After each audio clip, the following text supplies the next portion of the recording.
Dave Fanning on 2FM.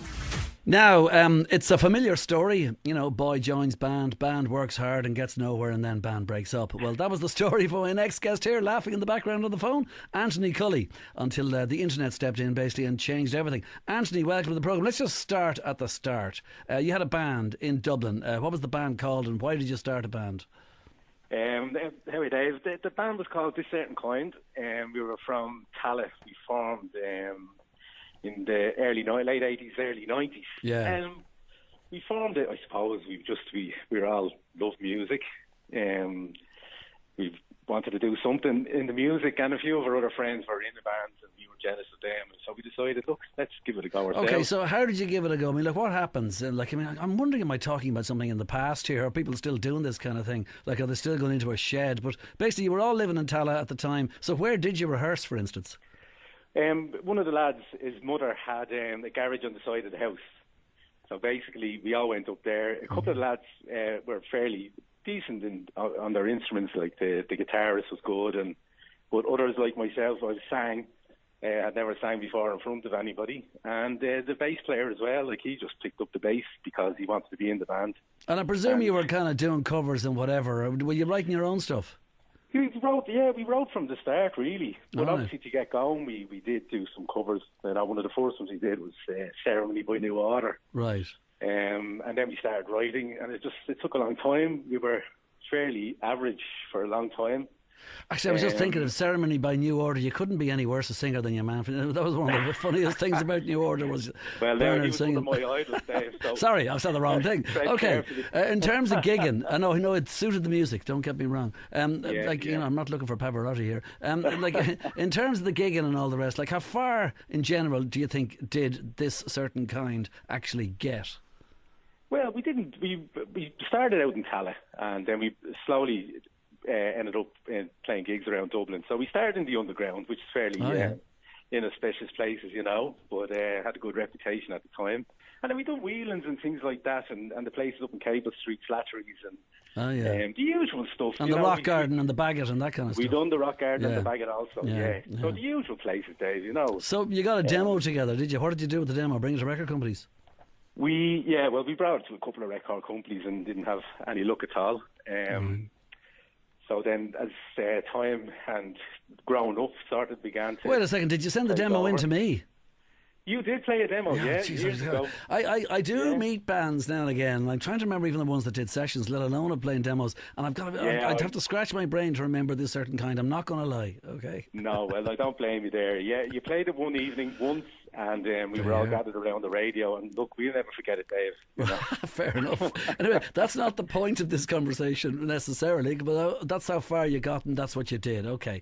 Then, as you say, it went wherever it went. Never got to release anything. I mean, in those days, it was always about getting signed and going to a record label and all that, and just getting your stuff heard and getting your stuff across and playing gigs. So you played the gigs, but that was about the size of it. Did you decide to pack it all in then? Is that it?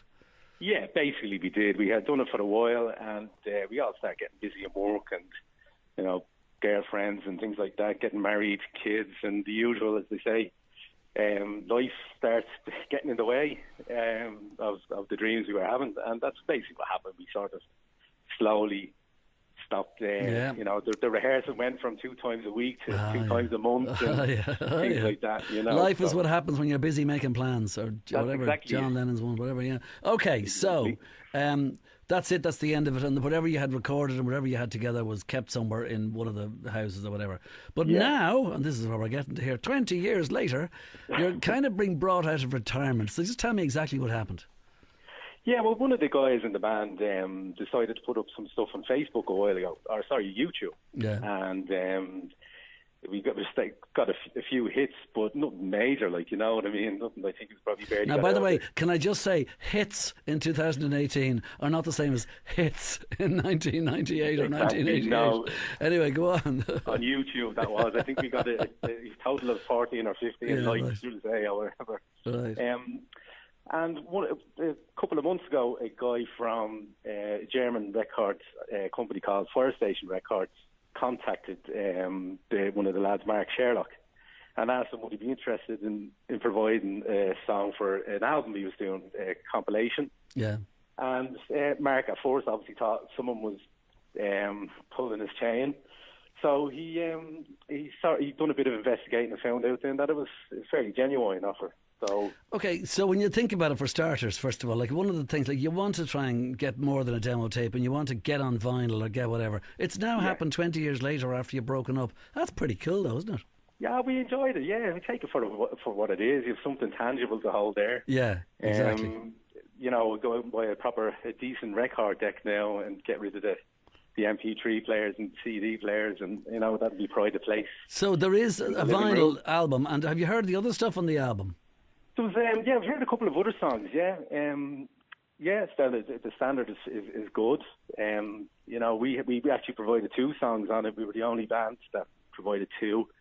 So they must have liked us, right. So this certain kind that didn't get there in terms of getting onto vinyl or getting out there in terms of being able to buy something in a shop across the counter or online or whatever is now out there and can be bought. If I wanted to buy it tomorrow, how would I buy it? Well, you'd have to go online and go to firestationrecords.de and get it there. What's the name of the album? It's called The Sound of Leamington Spa, Volume 9. So, there you go. Sorry, but that's fantastic. That's the kind of thing that Morrissey will come up with or something for his next album. Brilliant. Well, the fact they got to a Volume 9, they must have been doing something okay. The Sound of Leamington Spa, Volume 9. I love it. There's a title for an album. Okay, so what happens next finally then, Anthony? A world tour? Maybe you'll do 3 nights at Croke Park, more than Westlife. Who knows? Maybe, yeah, we might. Anything, we're open to offers, Dave. So if anyone wants to get in touch, there's no problem at all. Might you get back? Would you do gigs locally again? And by the way, are you playing at all, you guys? No? No, we're not playing at all, no. Right. We didn't, since the band broke up, really, no, we haven't really done anything. Well, it's a great story, though, to see that you've got onto vinyl 20 years after you ever expected to get onto it, because you had your fun, you were in a band, you gave up, that's it, like a million others, yeah? It's a good way to round things off. It really is, yeah. Who knows now? Chapter 2, you never know. Yeah, well, you never know. Tour. Well, listen, good luck with it if it happens, and well done. It's a good story. This Certain Kind is the band. Anthony, thanks so much. Anthony Cully it is. I better not say the leader, people don't like that, but the lead vocalist in the band. Thanks, Dave. Cheers. Come on, Anthony, take it easy. Good luck. Dave Fanning on 2FM.